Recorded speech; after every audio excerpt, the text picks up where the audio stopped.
Assalamualaikum warahmatullahi wabarakatuh. Hari ini saya dan teman saya akan menjelaskan mengenai teorema Pythagoras.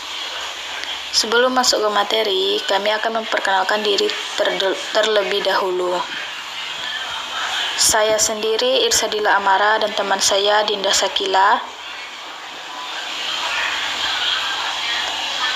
Baik, daripada menunggu lama-lama, mari kita akan masuk langsung ke materi mengenai teorema Pythagoras.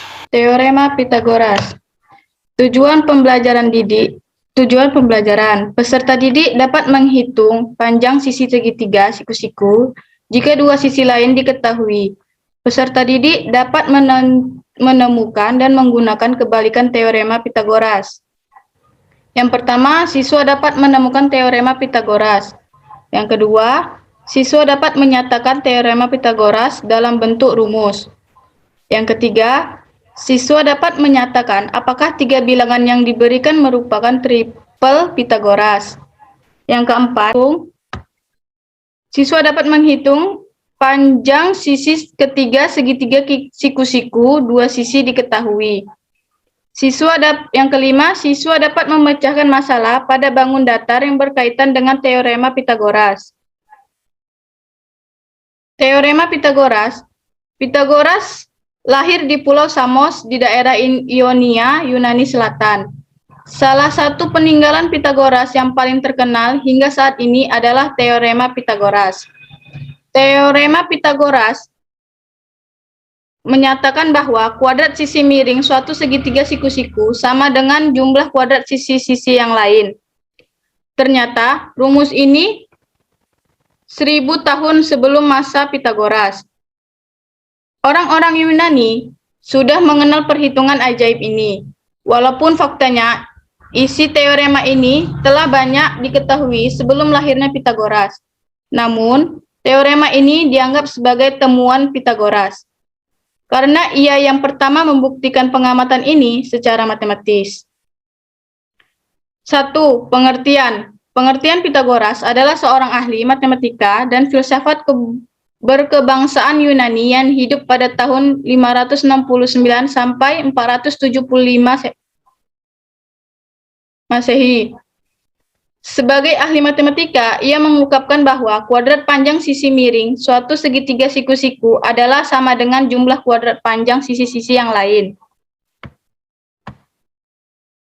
Untuk menentukan teorema Pythagoras, ada beberapa langkah yang dilakukan.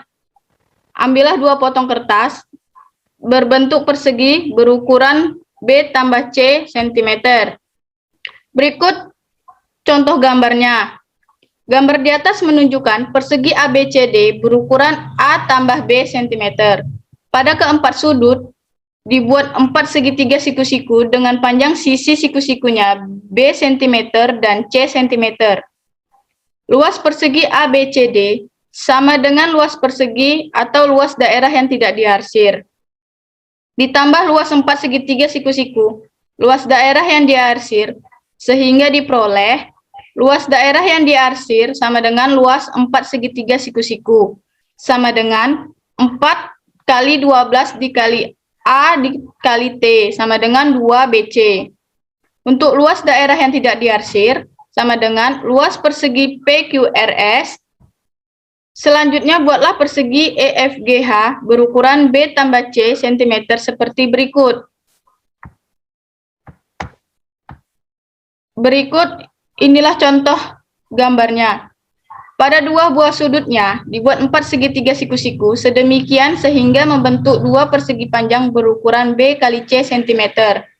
Luas persegi EFGH sama dengan luas persegi atau luas daerah yang tidak diarsir, ditambah luas 4 segitiga siku-siku atau luas daerah yang tidak diarsir, sehingga diperoleh luas 2 persegi panjang min 2 kali B kali C sama dengan 2BC. Untuk luas daerah yang tidak diarsir, luas persegi KMNGN ditambah luas persegi OFML sama dengan B kali B ditambah C kali C sama dengan B kuadrat ditambah C kuadrat. Dari penjelasan sebelumnya terlihat bahwa ukuran persegi ABC D yaitu ukuran persegi EFGH sehingga diperoleh luas persegi ABCD sama dengan luas persegi EFGH.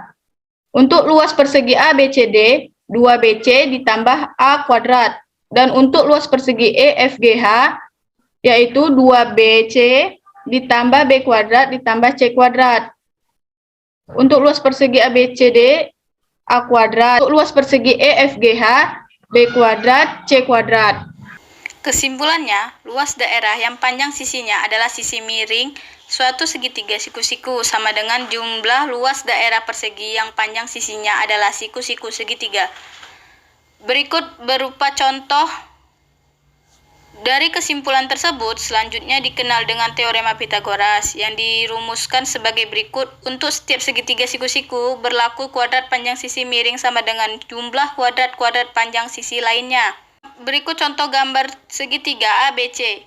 Gambar segitiga ABC di atas adalah segitiga siku-siku dengan A panjang sisi miring, sedangkan B dan C panjang sisi siku-sikunya, maka berlaku A kuadrat sama dengan B kuadrat ditambah C. Ada yang bisa mengetahui B kuadratnya? B kuadrat sama dengan A kuadrat dikurang C kuadrat. Dan untuk C kuadratnya? C kuadrat sama dengan A kuadrat dikurang B kuadrat.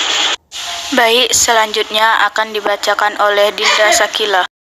Menentukan jenis segitiga menggunakan teorema Pitagoras.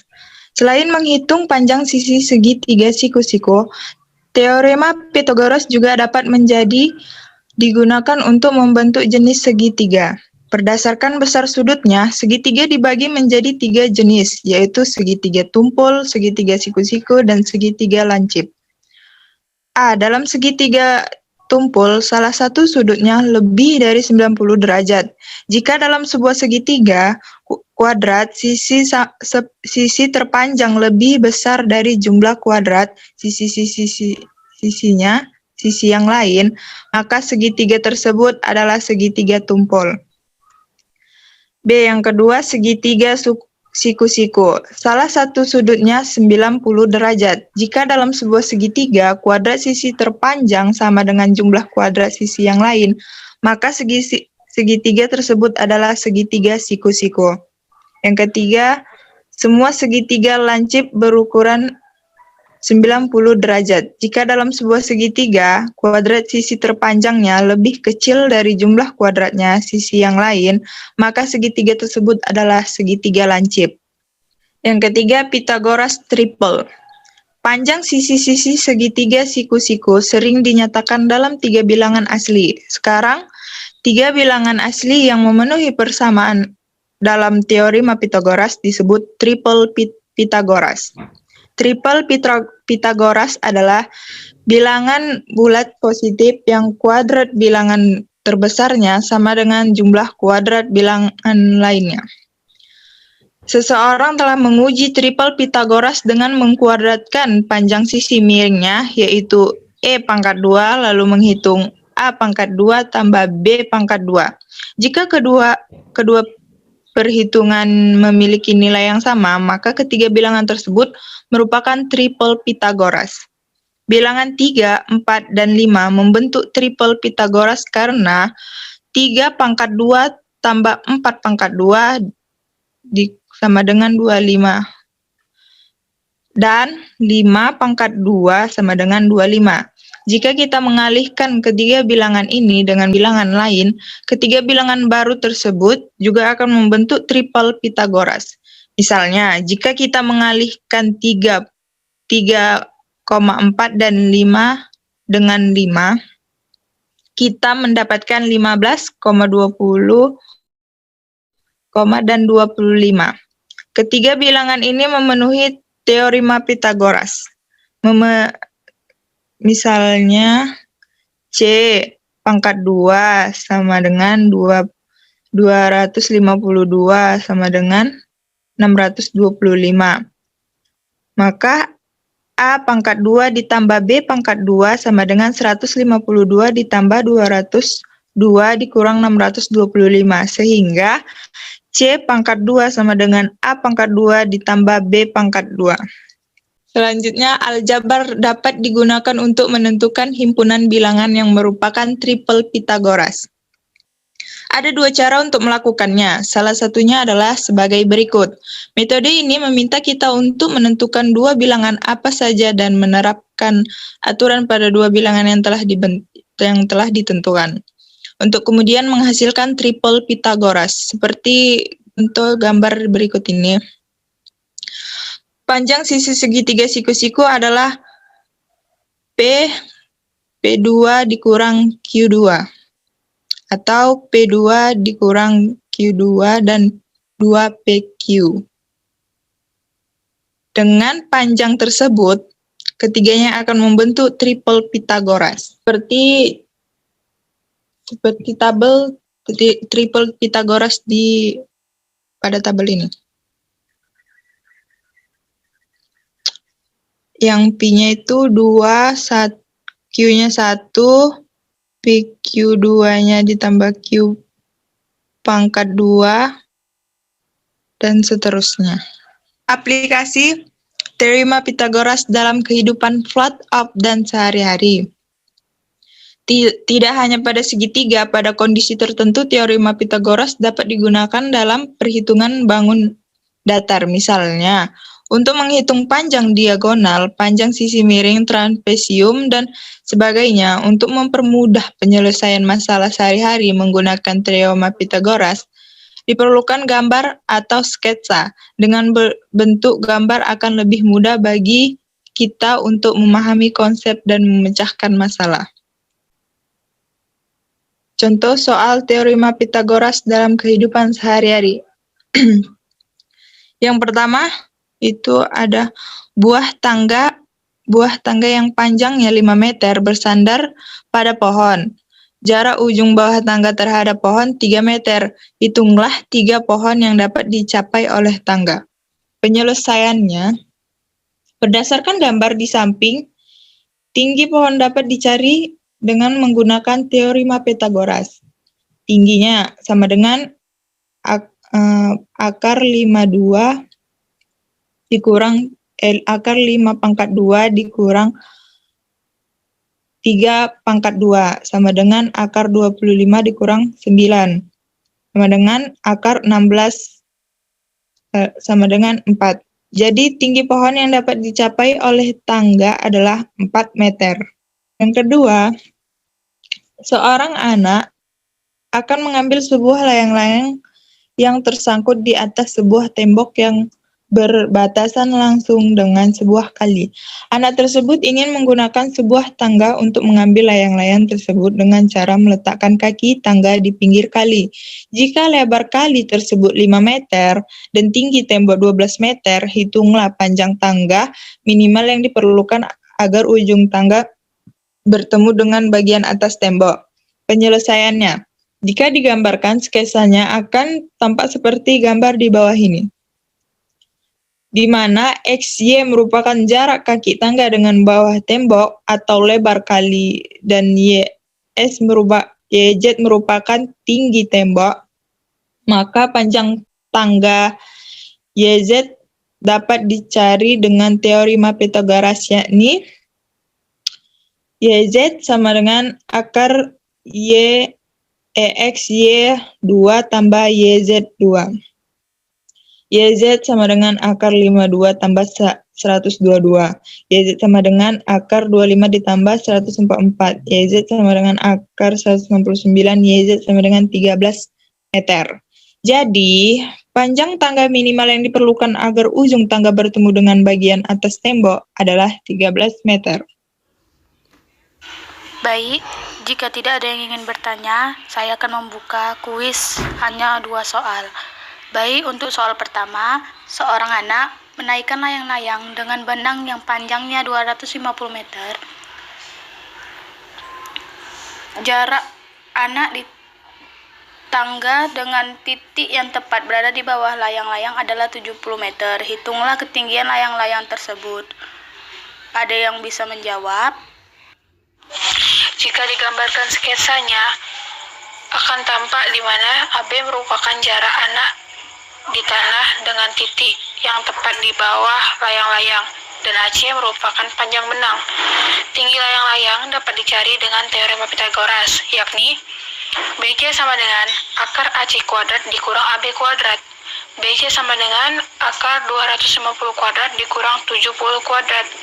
BC sama dengan akar 62.500 dikurang 4.900. BC sama dengan akar 57.600. Jadi BC sama dengan 240 meter. Jadi ketinggian layang-layang tersebut adalah 240 meter. Baik, terima kasih kepada Putri Yolanda. Soal yang kedua yaitu dua buah tiang berdampingan berjarak 24 meter jika tinggi tiang masing-masing adalah 22 meter dan 12 meter. Hitunglah panjang kawat penghubung antara ujung tiang tersebut. Ada yang bisa menjawabnya? Penyelesaiannya, jika kita lihat pada gambar di PowerPoint, tampak di mana AB merupakan tinggi tiang pertama, CE merupakan tinggi tiang kedua, dan AE merupakan panjang kawat penghubung antara ujung tiang pertama dengan tiang kedua. Maka panjang kawat AE dapat dicari dengan teorema Pythagoras. Akan tetapi harus dicari terlebih dahulu panjang DE, yakni dengan rumus DE sama dengan CE dikurang AB, di mana DE sama dengan 22 dikurang 12 meter, DE sama dengan 10 meter. Dengan menggunakan teorema Pythagoras, maka panjang AE yaitu dengan rumus AE sama dengan akar AD kuadrat tambah DE kuadrat, di mana AE sama dengan akar 24 kuadrat tambah 10 kuadrat. AE sama dengan akar 576 ditambah 100. Jadi AE sama dengan akar 676. Jadi akar dari 676 yaitu 26. Jadi panjang kawat penghubung antara ujung tiang pertama dengan ujung tiang kedua adalah 26 meter. Terima kasih. Baik, terima kasih kepada Leli dan terima kasih buat teman-teman sekalian sudah berpartisipasi. Jika ada salah-salah kata, saya mohon maaf. Billahi taufik wal hidayah. Wassalamualaikum warahmatullahi wabarakatuh.